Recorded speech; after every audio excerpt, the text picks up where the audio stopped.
Let's get something straight before we go any further. Money is not allergic to spirituality. Money is allergic to confusion, guilt, and irresponsibility. And a lot of people who call themselves spiritual are deeply confused about money. They say things like, I don't care about money, I'm about materialistic things, I just trust the universe.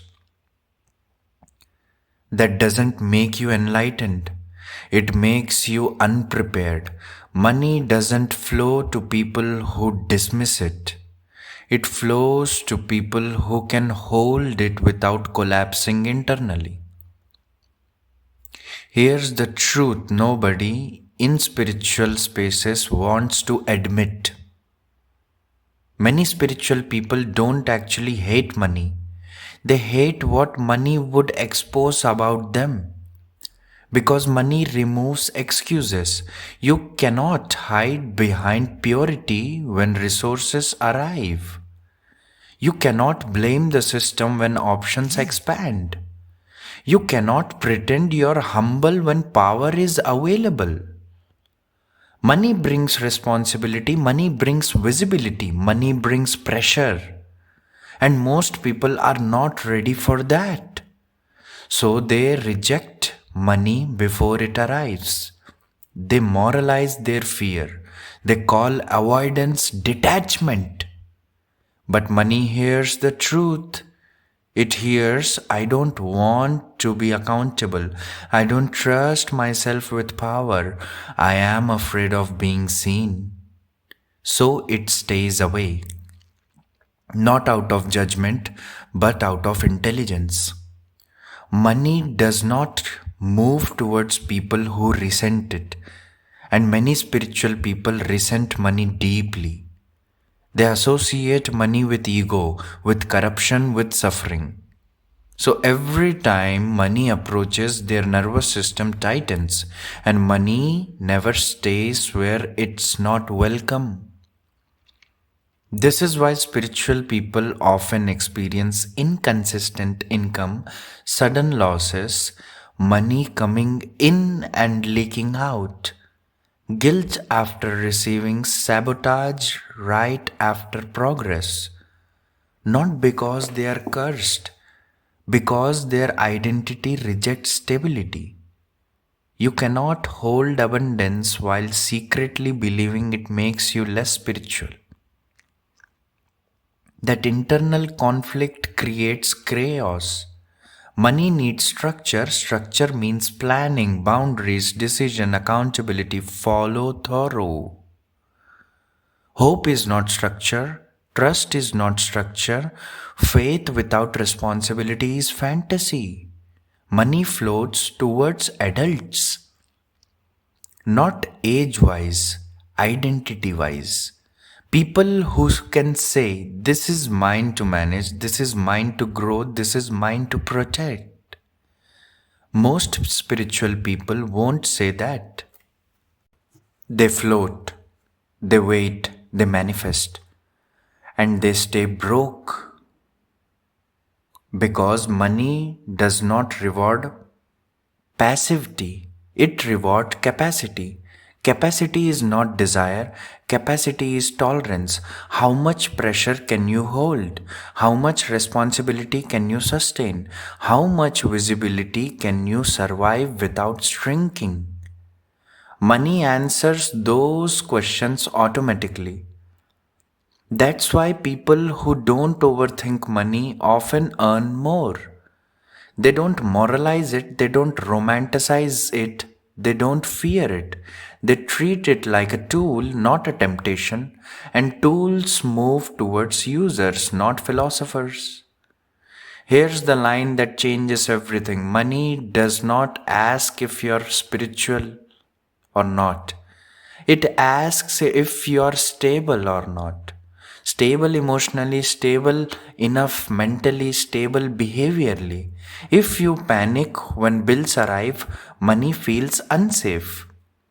If you feel guilty when you receive, money feels rejected.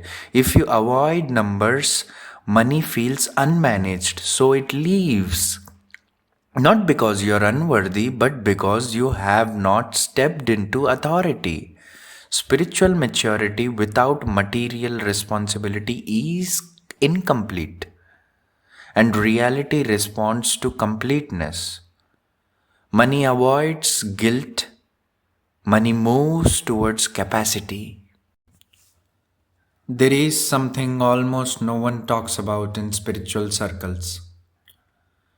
And once you see it, you can't unsee it. A lot of people use spirituality to avoid growing up financially. They replace responsibility with philosophy. They replace action with interpretation. They replace discipline with surrender. And they convince themselves that this is higher consciousness. It's not, it's comfort. Here's the hard truth: if you truly trust the universe, you would also trust yourself with money. But many people don't. They don't trust their impulses. They don't trust their disciplines. They don't trust their decisions too. So they stay hands off. They say, I don't want to control. I don't want to interfere. But what they really mean is, I am afraid I'll mess this up. That fear is not spiritual, it's unresolved self doubt, and money detects that instantly. Money amplifies self trust or self distrust. There's no middle ground. This is why people who win the lottery often lose everything. Not because money is dangerous, but because their identity can't hold it. Identity always wins, that's the law. Spiritual people who stay broke are usually operating from an identity of moral safety. They feel safer being good than being powerful. Power requires judgment, power requires boundaries, power requires saying no. Good people avoid those things. So they stay small and they call it peace. But peace without capacity is stagnation. Another truth that makes people uncomfortable. A lot of spiritual guilt around money comes from childhood conditioning. They were taught rich people are selfish, money changes people, wanting more is greedy. So, when money approaches, their nervous system activates old warnings.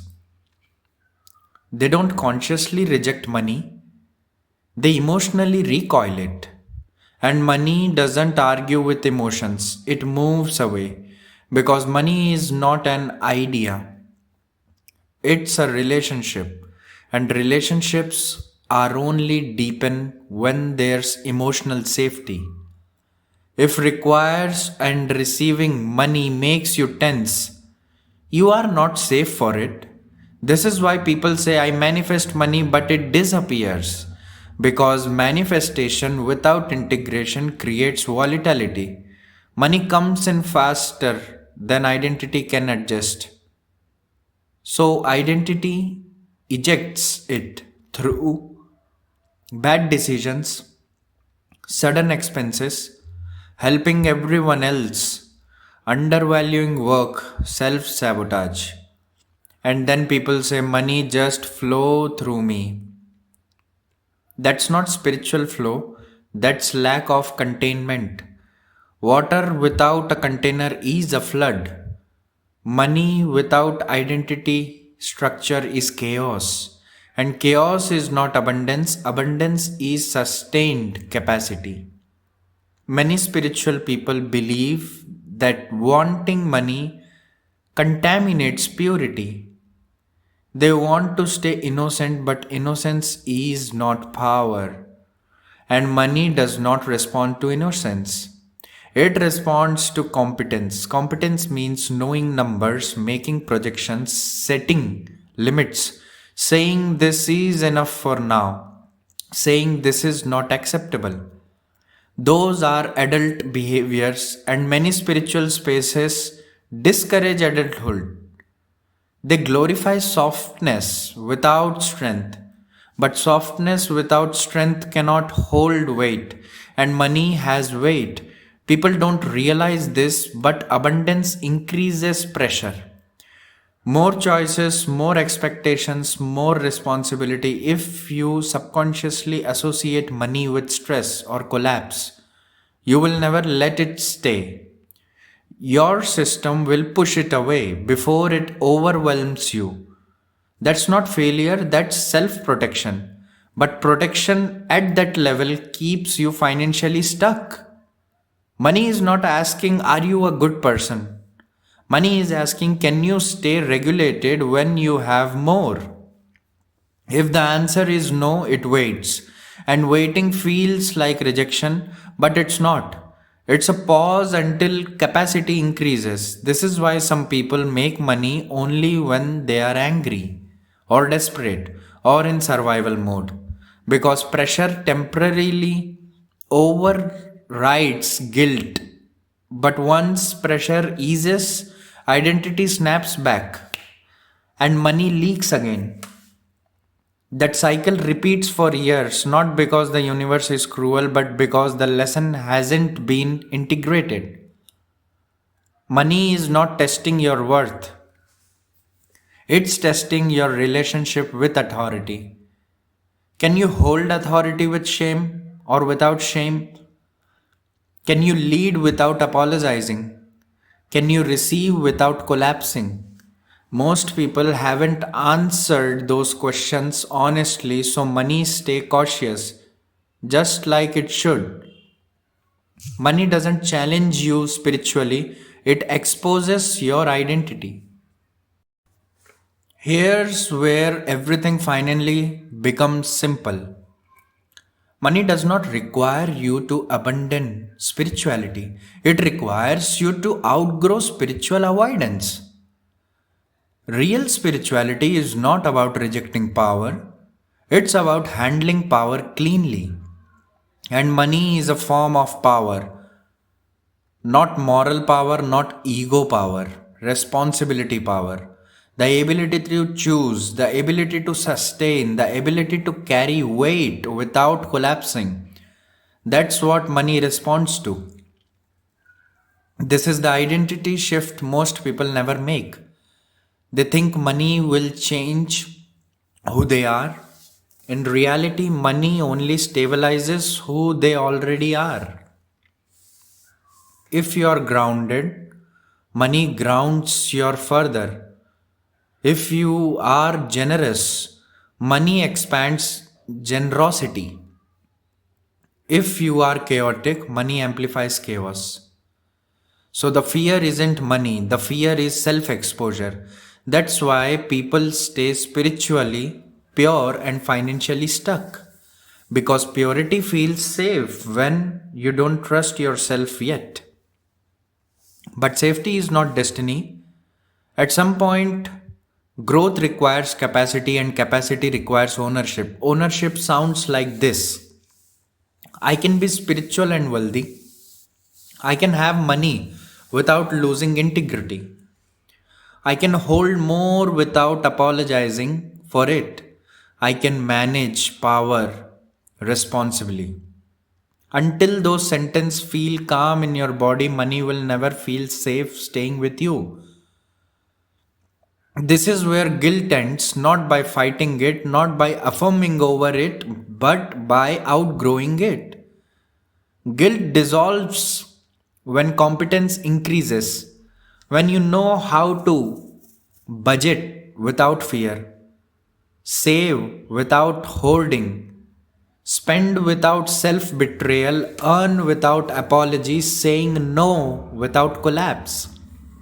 Money stops feeling dangerous. And when money stops feeling dangerous, it stops avoiding you. This is why the universe doesn't reward good intentions, it rewards readiness. Readiness is not wanting more, readiness is being able to say, if more arrives, I won't lose myself. That's the signal, and it's unmistakable. Spiritual maturity is not about letting go of desires. It's about integrating desires with responsibility, with a knowing. The moment you stop pretending that wanting money is wrong and start asking whether you can handle it well, everything changes on the spot. Because now you are not chasing money, you are preparing for it. And preparation is attractive. Money flows towards people who are clear, grounded, unshamed, structured, emotionally regulated. Not perfect, capable. This is the final reframe. Money is not a reward for being spiritual. Money is a response to being ready. Ready to lead, ready to manage, ready to be visible, ready to be accountable. If money has been avoiding you, it's not rejecting you, it's waiting for you to stop hiding behind virtue and step into authority. And authority does not corrupt spirituality, it completes it. Money doesn't leave spiritual people, it waits for them to grow up. And if you understand this video, I want you to like, share, and subscribe and comment so that you can be aligned. I'll see you in my next video.